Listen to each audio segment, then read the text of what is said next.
pour ceux qui ne le savent pas, j'ai été... alors ça, c'est un sujet très sensible.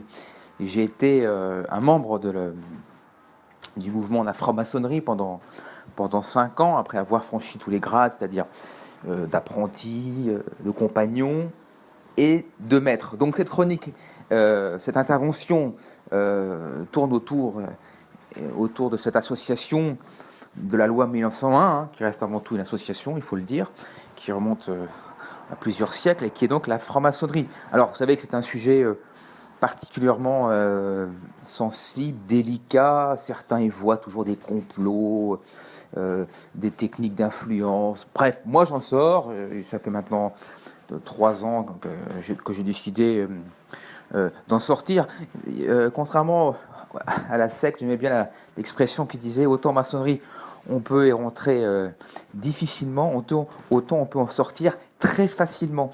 Et je trouve que ce que j'ai vécu a été effectivement la preuve évidente que on est loin des mouvements sectaires que beaucoup de personnes peuvent vouloir décrire parce que d'une part, ils ne l'ont pas vécu, ils ne l'ont pas intégré, donc ils parlent de choses qu'ils ne connaissent pas, qu'ils ne savent pas. Moi, je l'ai vécu dans l'intérieur, à l'intérieur, pour beaucoup de raisons, déjà personnelles, puisque certains membres de ma famille en relevé, y étaient, donc forcément, j'ai été depuis tout petit un peu sensibilisé, ou un petit peu... voilà, on m'en a parlé quelques fois. Et puis, à l'âge de 30 ans, on m'a abordé quelqu'un qui estimait que je présentais pas mal de caractéristiques, alors à la fois souvent psychiques, des valeurs notamment, centrées sur valeurs humanistes, des valeurs de partage, d'élévation spirituelle ou de perfectionnement moral. Hein. On dit souvent que la franc-maçonnerie est une école du perfectionnement moral et de l'école du symbole, où tout est symbole. Donc un jour, je suis allé, et ce qu'on appelle une loge blanche.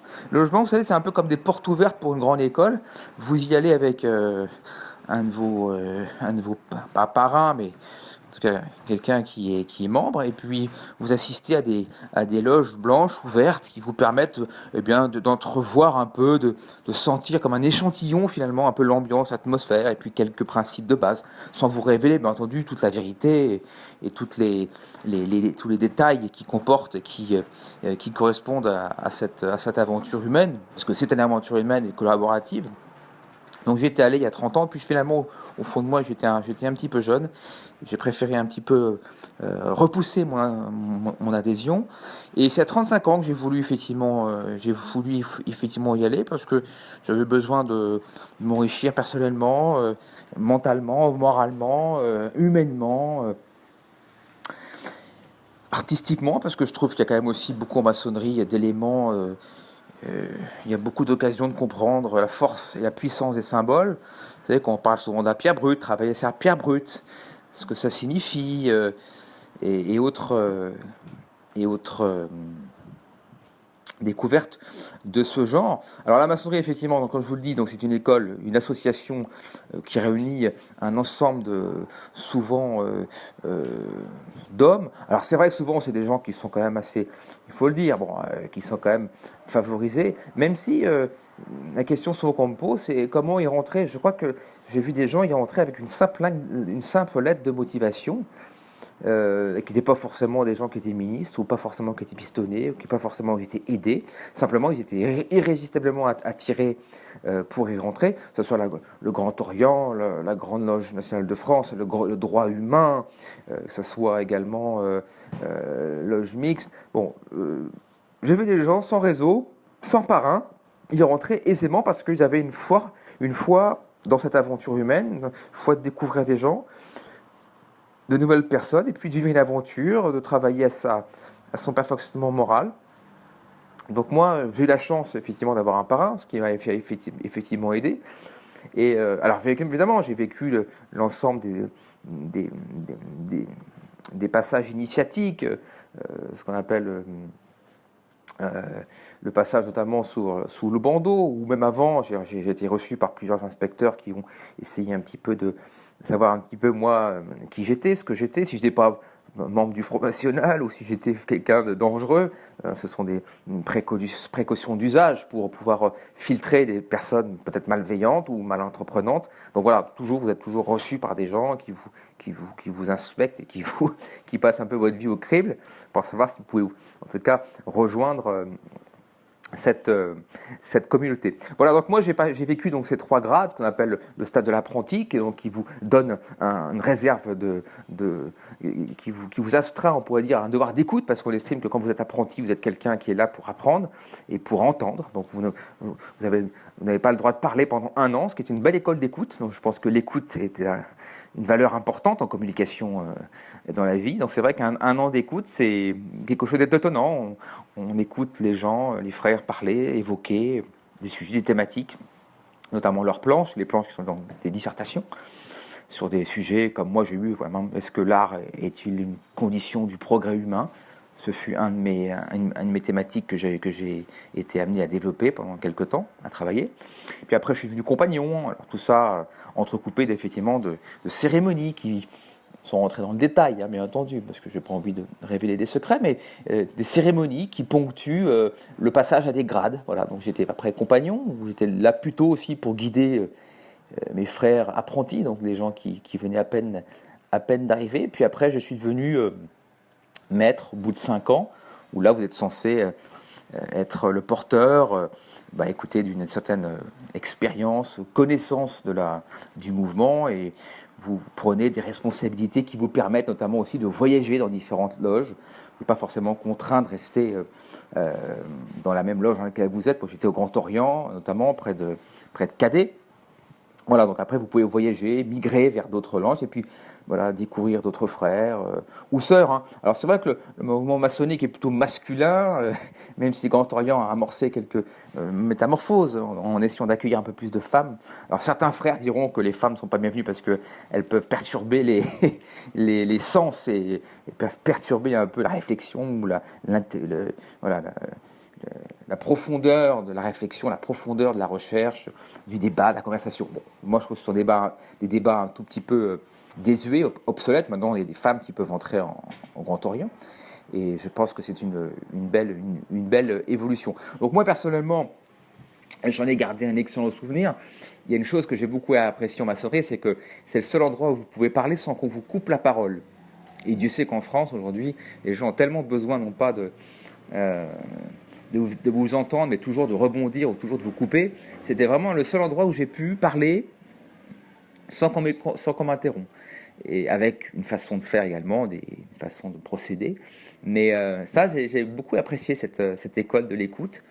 Et puis surtout, je dis, de pouvoir intervenir sans qu'on vous interrompt. Et puis surtout, la découverte d'hommes habités par les mêmes centres d'intérêt, souvent les mêmes valeurs, je dis, le perfectionnement moral, l'ouverture à la différence, l'ouverture au débat, l'échange et le partage, le croisement. Voilà, tout ça, c'est une émulsion, un peu comme une grande association d'hommes qui se réunissent tous les 15 jours. Il faut savoir que c'est donc 2 fois par mois. Et c'est vrai que j'y allais avec beaucoup de plaisir, sachant qu'il y a des rituels, il y a des mots secrets, des codes secrets pour pouvoir y rentrer. Bon, bref, il y a beaucoup de... Voilà, ça, je ne peux pas vous le dévoiler parce que ça relève de la vie de l'association, mais aussi la vie un peu privée. Voilà.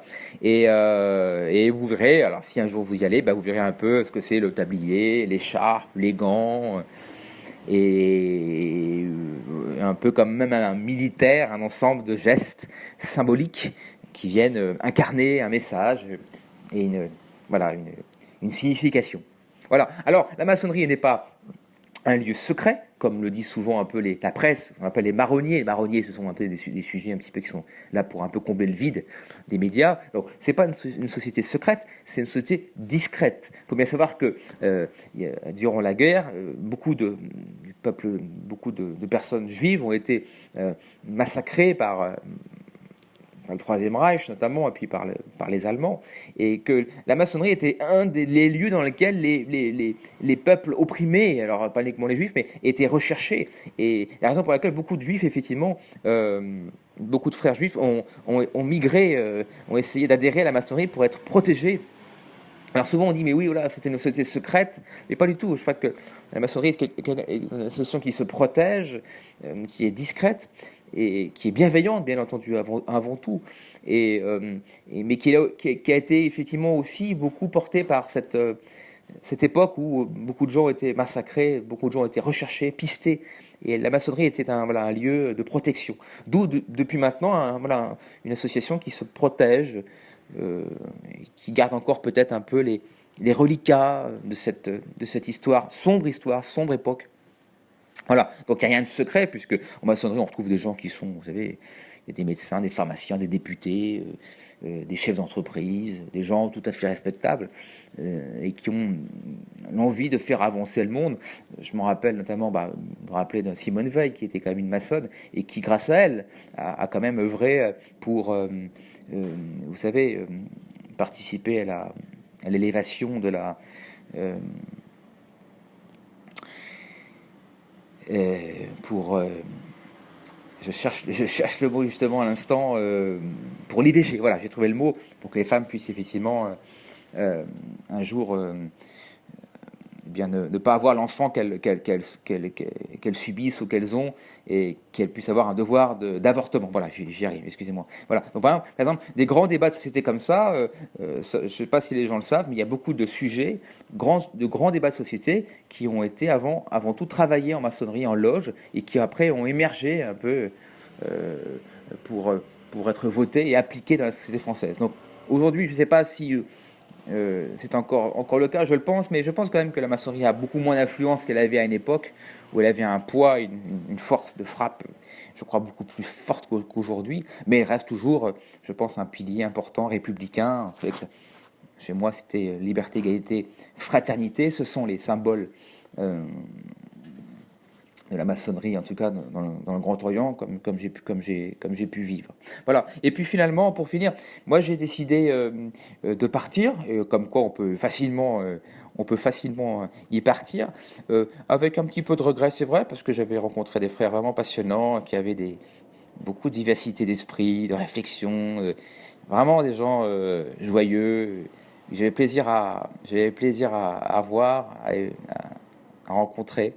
Et puis un jour, vous voyez, j'ai un peu traîné la patte, comme on dit. Moi, je suis plutôt un homme passionné. J'ai eu le sentiment d'avoir fait le tour, même si j'aurais pu rester toute ma vie là-bas, hein. Je pense que c'est pas un problème. Voilà. Mais j'ai préféré partir parce que je pense que je suis quelqu'un qui aime me réinventer en permanence, tous les 5 ans notamment.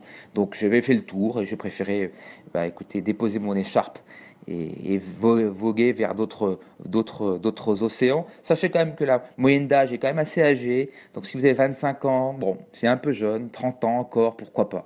Mais la moyenne d'âge est assez âgée. Il y a beaucoup de gens qui sont souvent, parfois, même en fin de carrière professionnelle, et qui veulent aussi s'occuper et trouver du temps pour pouvoir garder un peu un peu d'éveil, un peu de contact avec la société civile. Donc voilà, donc je pense que la maçonnerie c'est bien quand vous avez à partir de 30 ans et que vous voulez bien embrasser une nouvelle aventure, une nouvelle découverte de vie. Voilà, donc en tout cas, je garderai un très bon souvenir, loin des clichés qu'on évoque toujours, vous savez, une société, je sais pas quoi, d'Illuminati, de gens je sais pas, portés par le secret. Non, non, non, c'est une association, vous savez, républicaine, vous pouvez y rentrer difficilement et vous pouvez en sortir très facilement. Donc c'est pas un problème. Et puis le secret, non, je dirais la discrétion, oui, oui, effectivement, c'est une société effectivement, qui se protège un peu, qui est discrète. Mais et puis quand on y rentre, on en fait tout un pataquès. Et puis quand on y rentre, on est un peu surpris parce qu'on s'attendait à des choses un peu plus, peut-être un peu plus dingues, un peu plus folles. Et pas du tout. Ça reste extrêmement sobre et extrêmement accessible à tous. Donc vraiment, je me porte vraiment en faux à tout ce que les médias veulent parfois évoquer. Vous savez, c'est un peu comme les gens qui parlent d'un pays qu'ils n'ont jamais visité. Alors, ils sont les grands spécialistes du pays. Alors pourtant, je leur ai dit, mais vous avez jamais mis le pied là-bas? Ils disent non, jamais. Bon, ouais. Et il y a beaucoup de gens comme ça qui parlent de sujets qui n'ont jamais finalement visité ni découvert. Donc bon, Voilà, donc ça fait partie aussi un peu des fantasmes, on aime aussi fantasmer, tout ce qui est un peu interdit nous excite. Bref, en tout cas, moi j'en ressors et j'ai passé 5 ans formidables avec des gens formidables. Voilà, c'était Rémi sur la franc-maçonnerie. J'ai essayé un peu d'aborder le sujet un peu pêle-mêle, très rapidement, un peu de manière un peu empirique. Mais si un jour vous vous sentez un peu illuminé par cet appel, par cette envie de vous élever moralement, intellectuellement, eh bien, c'est l'occasion d'y aller. Euh, et n'oubliez pas que tout le monde peut y rentrer. Une simple lettre de motivation, que ce soit au Grand Orient ou à la Grande Loge nationale de France, suffit à éveiller les personnes qui vous recevront après. Pas de problème là-dessus. Salut.